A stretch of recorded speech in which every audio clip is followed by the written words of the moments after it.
ದೆಹಲಿಗೆ ಹೋಗಿ ಬಂದು ಕಾಮಿಡಿ ಪೀಸ್ ಆಗಿದ್ದಾರೆ. ರೆಬೆಲ್ಸ್ ನಾಯಕರು ಮಾನಸಿಕವಾಗಿ ಅಸ್ವಸ್ಥರು. ಸ್ಟೇಟ್ಮೆಂಟ್ಗಳು ನೋಡಿ, ರೇಣುಕಾಚಾರ್ಯ ವಾಗ್ದಾಳಿ ನಡೆಸಿರುವಂತಹ ರೀತಿ ಇದು.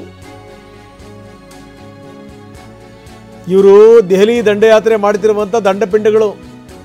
ಇವರು ಮೂಲ ಬಿಜೆಪಿಗರಲ್ಲ, ಬಿಜೆಪಿಗೆ ಮೂಲ ಆದಂಥವರು.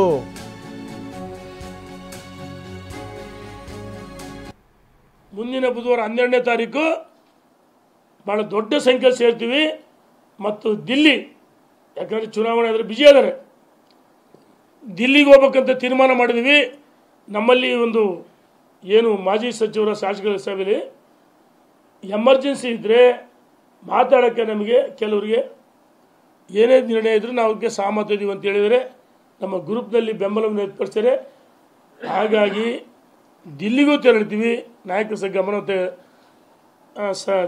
ಸಮಯವನ್ನು ಕೇಳಿಕೊಂಡು ಇವ್ರಂಗೆ ಸುಮ್ಮನೆ ಹೇಳಿ ಆಗ್ಬಿಡ್ತೀವಿ ಅರಿವೇ ಆಗ್ಬಿಡ್ತದೆ. ಸುಮ್ಮನೆ ದಿಲ್ಲಿಗೋ ದಂಡಯಾತ್ರೆ ಇವರು ದಂಡಪಿಂಡಗಳು ಇವರು.